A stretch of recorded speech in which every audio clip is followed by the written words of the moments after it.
Seorang wanita muda ini mengalami nasib yang kurang beruntung dalam sebuah perjalanan hidup untuk menemukan sang suami. Perlakuan yang tidak mengenakan terjadi kepadanya, hingga akhirnya dia balas dendam. Film yang berjudul Pamasahe yang dirilis pada tahun 2022 ini menceritakan tentang perjuangan hidupnya. Ia bernama Lynette, wanita muda yang berusaha pergi ke suatu daerah bernama Segovia untuk mendatangi suaminya. Di sana dia melakukan itu karena tempat tinggalnya hancur karena badai. Sayangnya dia tidak punya apa-apa, bahkan uang pun tidak ada sepeser pun. Dia harus berjalan dan meminta bantuan kepada orang-orang baik sambil menggendong anaknya yang masih bayi. Tidak semua orang bisa dimintai bantuan olehnya. Namun kala itu untungnya ada seseorang emak-emak yang dompetnya jatuh. Lynette lantas memberikan dompet tersebut kepada orang itu. Karena kejujuran Lynette, ia pun mendapatkan bantuan oleh ibu tersebut.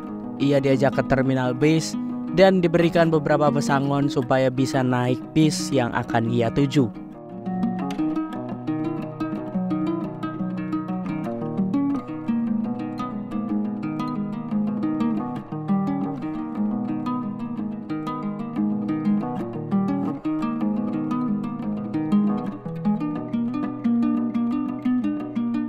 Tentu saja masalah tidak sampai di situ aja.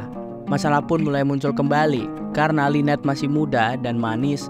Tidak sedikit pria-pria hidung belang yang usil kepadanya, apalagi pada saat Lynette memberikan ASI kepada bayinya. Hal tersebut membuat pria ini semakin menjadi-jadi. Beruntungnya Lynette masih memiliki pertolongan pada seorang pria yang sangat baik.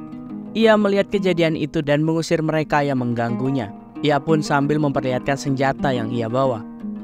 Masalah satu sudah selesai, namun ternyata ada masalah lain. Ternyata uang Lynette tidak cukup untuk membayar tiket bus tersebut. Jadi ia meminta tolong kepada pria yang ada di sebelahnya. Beruntungnya pria tersebut yang bernama Rod itu membantunya dengan membayarkan tiket Lynette. Semenjak itu ia mulai sadar kalau pria yang di sebelahnya itu adalah orang yang sangat baik. Jadi mereka mulai berkenalan. Rod penasaran dari mana asal si Lynette dan bagaimana ia bisa sampai ke tempat ini. Jadi di sini kisah memilukan si Lynette akan dijelaskan. Dulunya Lynette memiliki orang tua dan saudara laki-laki. Ayahnya meninggal karena kecelakaan. Sementara itu ibunya yang stres memutuskan untuk mengakhiri hidupnya. Akhirnya dia dan saudaranya yang bernama Toto tinggal bersama tantenya. Namun karena keterbatasan ekonomi, Toto akhirnya dijual ke orang lain. Sementara Lynette akan dipekerjakan menjadi pembantu di rumahnya. Sejak saat itu Lynette tidak pernah lagi bertemu dengan saudaranya tersebut. Tantenya pun bohong kalau Toto menghilang entah kemana. Begitu Lynette beranjak dewasa, dia mendapatkan kekerasan. Ya, omnya harusnya menjadi perlindungan, ternyata malah berbalik. Dan ia ternyata juga ingin bekerja kelompok dari si Lynette itu. Tidak hanya itu, tantenya juga sering ngomel hingga membuat ketakutan dan menangis pada saat itu. Sampai pada akhirnya Lynette diminta untuk bekerja di salah satu rumah makan tempat omnya tersebut. Semuanya terlihat baik-baik saja. Lalu beberapa bulan kemudian seorang pria mendatanginya sambil mengatakan kalau dia adalah Toto, saudaranya yang telah lama menghilang. Awalnya dia tidak percaya, namun begitu dilihat-lihat dia ternyata memanglah Toto. Lynette diajak tinggal bersamanya. Dan di suatu malam Lynette tidak bisa tidur. Ia pun mendengarkan suara yang sangat berisik dari kamar si Toto. Dan ternyata Toto lagi asik bersama dengan istrinya. Tentu saja Lynette merasa iri, tapi kesempatan itu tampaknya datang kepada jalur si Lynette. Toto ditinggal agak lama oleh istrinya tersebut yang bekerja di Jepang pada saat itu. Kesempatan itulah yang membuat Lynette maju. Dan terjadilah hal tersebut. Ya, mungkin agak terdengar aneh, namun itulah yang mereka lakukan. Sepertinya kegiatan terlarang mereka ini tidak bertahan. Saat Toto mengetahui kalau perut dari si Lynette telah membuncit, dengan kata lain Toto adalah suami dari si Lynette yang ternyata adalah saudaranya sendiri, akhirnya Toto memberikan sebuah rumah yang jauh dari rumahnya dan meminta Lynette untuk tinggal di sana secara sementara. Dari sinilah kehidupan Lynette kembali menurun. Kerja sendiri dan makan sendiri, bahkan sampai melahirkan di rumah sakit sendiri tanpa adanya orang kekasih yang mendampinginya. Kepedihan Lynette tidak berhenti sampai di situ. Rumahnya hancur akibat badai topan yang menerjang daerah tersebut. Satu-satunya tempat yang ia bisa tuju adalah rumah si Toto, yang letaknya sangat jauh dari sana. Nama lokasi tersebut adalah Segovia. Untuk sampai ke sana, ia harus menyeberangi laut dengan naik kapal. Karena tidak punya uang untuk beli tiket kapal, Lynette masuk secara diam-diam atau menjadi penumpang gelap. Sayangnya, Lynette ketahuan oleh awak kapal dan diserahkan kepada awak kapal mereka. Dalam kehidupan ini tidak ada yang gratis. Mereka mencoba menggeledah semua kantong baju milik si Lynette, namun tidak ada yang berharga. Ternyata mereka melihat sesuatu yang berharga dari si Lynette. Kalian sudah pasti tahu apa maksud mereka. Mereka pun secara bergantian memporak-porandakan si Lynette.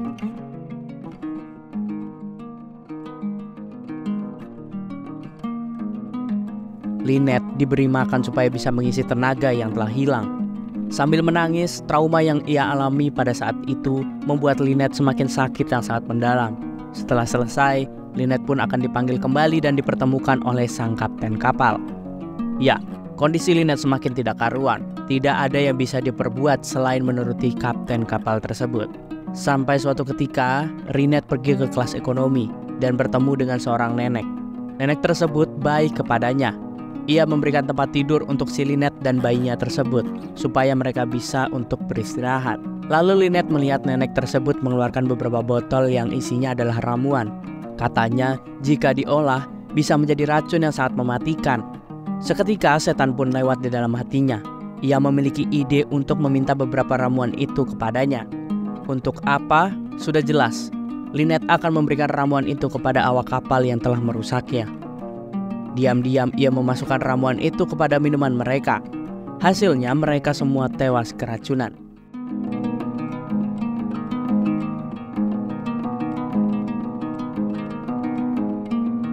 Dan pada suatu malam akhirnya telah berlalu. Kapal yang ia tumpangi akhirnya sampai di dermaga. Terlihat beberapa ambulan dan polisi datang untuk mengambil jenazah para awak kapal. Lalu dia terus melanjutkan perjalanannya hingga akhirnya ia bertemu dengan Rodolfo. Di sana sepertinya perjalanan mereka harus terhambat karena dikabarkan kalau cuaca sedang buruk dan akan kembali terjadi badai. Jadi bis yang mereka tumpangi itu untuk sementara waktu berhenti di sebuah stasiun yang ada penginapan. Ia pun diperlakukan dengan sangat baik oleh Rodolfo. Diberikan makan bahkan sampai dibelikan sebuah HP jadul beserta juga pulsanya. Ia pun sangat berterima kasih kepadanya dan ia tidak tahu bagaimana cara untuk membalas kebaikan tersebut. Mendekati itu, Rodolfo pun mengambil kesempatan. Ia meminta Lynette untuk menemaninya menginap di penginapan malam ini. Sepertinya Rodolfo hampir sama saja seperti kebanyakan pria yang ia temui. Ujung-ujungnya pada minta kerja kelompok. Lynette tahu kalau hal seperti ini biasanya bakal terjadi sesaat. Dia juga tahu kalau setelahnya Rodolfo ini pasti akan menghilang begitu saja.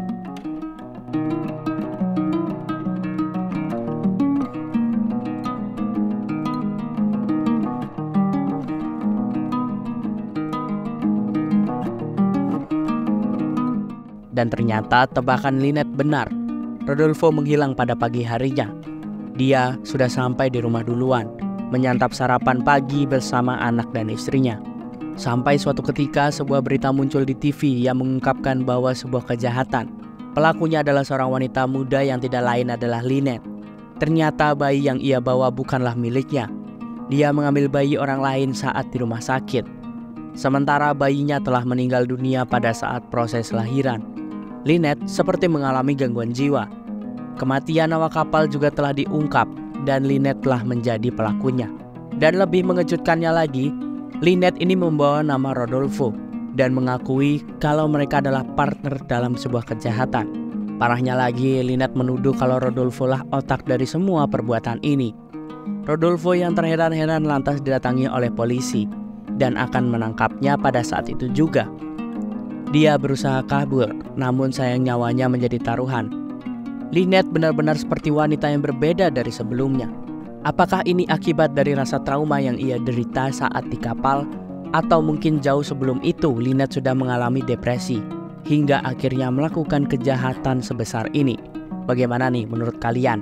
Itulah tadi alur cerita dari Pak Masahe.